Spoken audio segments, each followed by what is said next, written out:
자, 구약성경 1191페이지 에스겔서 27장의 말씀을 볼 차례입니다.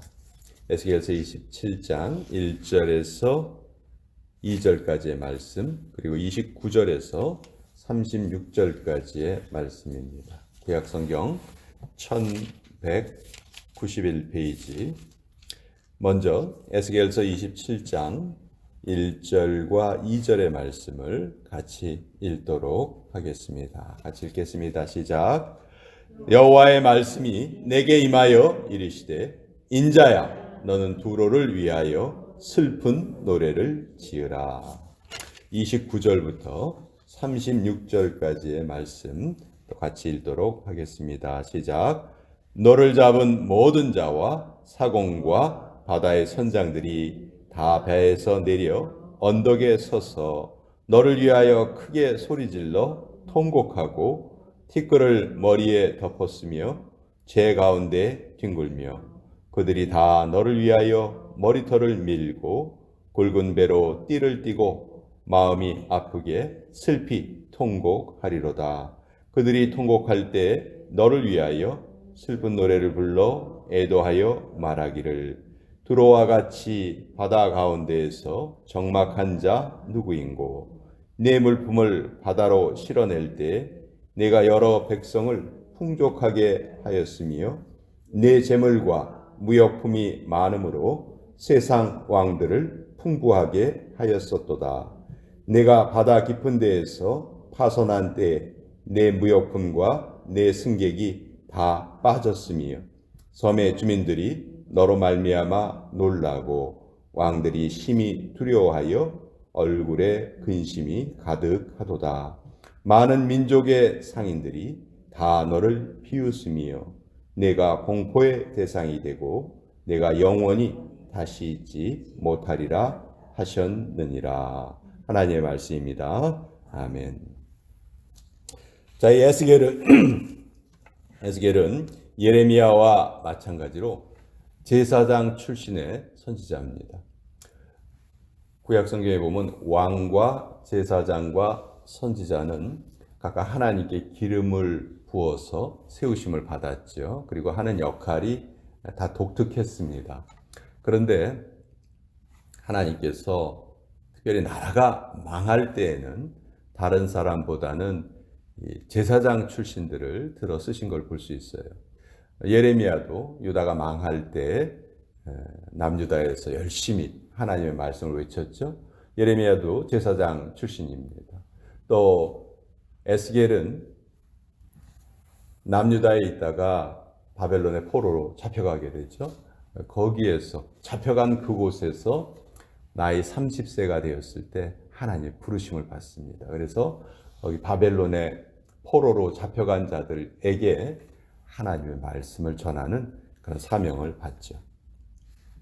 자,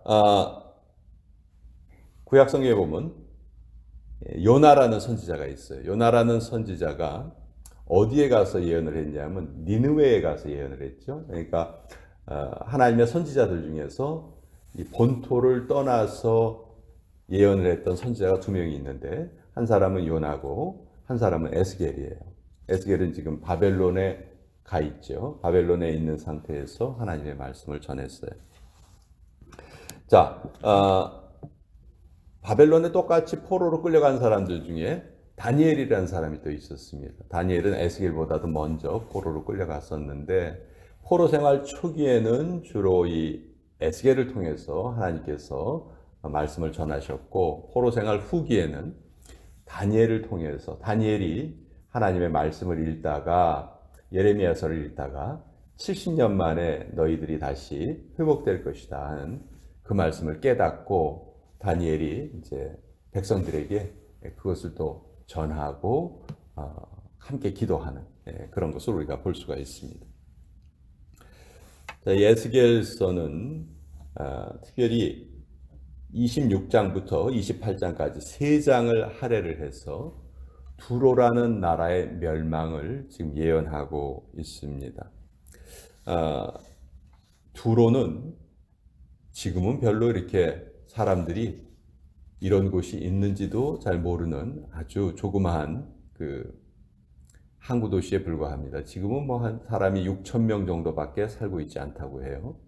그렇지만 과거의 두로는 그 지중해 해상 무역을 전체를 다 통괄하고 있었던, 그 모든 것을 다 주관하고 있었던 정말 대단한 나라였습니다.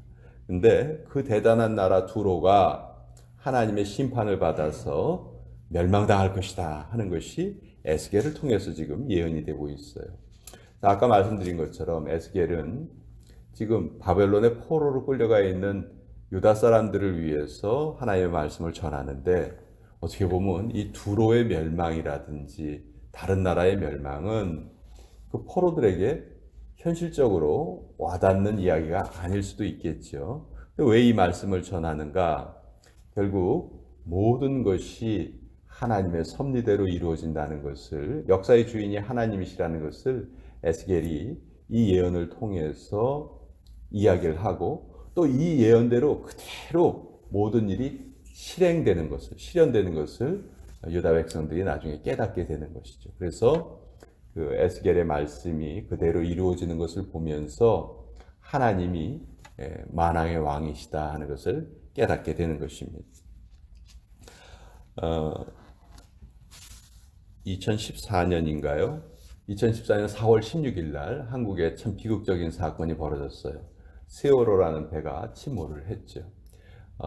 1912년 4월 15일, 4월 달에 이런 사고들이 많이 나는데 4월 15일에는 또 그 유명한 타이타닉호가 침몰을 했습니다. 타이타닉호가 침몰했다는 것은 정말 그 당시 전 세계의 가장 큰 뉴스였을 겁니다. 그런데 그거보다 더 큰 뉴스가 바로 이 두로가 멸망한 사건이었습니다. 하나님께서 1절과 2절에 보시면 에스겔에게 명령을 하시는데, 어떤 명령을 하시는가? 인자야, 너는 두로를 위하여 슬픈 노래를 지어라. 지금 두로는 아주 잘 나가는 상태입니다. 두로를 통해서 모든 무역이 이루어지고, 두로는 그 당시 전 세계 모든 나라 사람들이 부러워하는 나라였어요. 아, 두로에 가서 좀 살아봤으면 좋겠다. 두로처럼 저렇게 모든 물자가 풍부한 곳에서 살았으면 좋겠다. 모든 사람들이 그렇게 부러움을 느끼고 있던 곳이 바로 두로였어요. 근데 하나님께서는 에스겔에게 그 두로를 위해서 슬픈 노래를 지어라. 두로는 멸망당할 것이다 하는 것을 지금 말씀하고 계십니다. 그래서 3절부터 우리가 읽지 않은 27절까지는 두로를 통해서 일어났던 여러 가지 일들, 모든 문물들이 다 두로를 통해서 왕래가 되고, 그 가운데 두로가 얼마나 돈을 벌었고 얼마나 풍성한 삶을 누렸는지, 그것이 아주 세밀하게 뭘 이렇게 길게 설명을 하시나라고 생각할 정도로 길게 설명이 돼 있어요. 그래서 그 당시에 두로는 전 세계 사람들이 왕래하는 곳이었어요. 전 세계 사람들이 와서 물건을 그곳에서 사가고, 또 물건을 거기에 팔기도 하고, 하여튼 모든 전 세계의 무역이 이 두로를 통해서 다 일어났습니다. 그렇기 때문에 두로는 아주 물질적으로 풍요한 그런 곳이었죠. 그런 물질적인 풍요가 오히려 하나님의 은혜를 가로막고 말았습니다. 여러분, 이 두로의 멸망을 통해서 우리가 알 수 있는 것은, 하나님이 없이, 하나님과 관련이 없이 쌓아 올린 재물과 부여는 아무짝에도 쓸모가 없다. 그것은 정말 아무것도 아니다. 오히려 그러한 것들이 하나님 앞에 나아가지 못하게 막는 장애물이 되고 만다 하는 것입니다. 두로가 멸망당할 때 두로의 재물이 다 바닷속에 빠지고 말았습니다. 또 그 두로가 그렇게 전 세계적인 그 무역의 중심이었기 때문에 얼마나 많은 사람들이 있었겠습니까? 또 그 가운데 얼마나 똑똑한 사람들이 많았겠습니까? 근데 그 두로가 멸망당할 때 그들의 똑똑함이라든지 그들이 가지고 있던 재물이라든지 이런 것은 아무 소용이 없었다. 결국 하나님의 말씀 한마디에 두로는 멸망당하고 말았습니다. 결국 두로의 하나님께 대한 무관심, 또 자기들의 이익만 추구하는 이기심, 또 그것으로 인한 두로의 교만, 이런 것들이 결국은 두로의 멸망의 원인이었다는 것이죠. 하나님과 관계없는 번영은 결국 멸망의 이유가 될 뿐이다. 이것은 나라뿐만이 아니고 사람에게도 그대로 적용이 됩니다.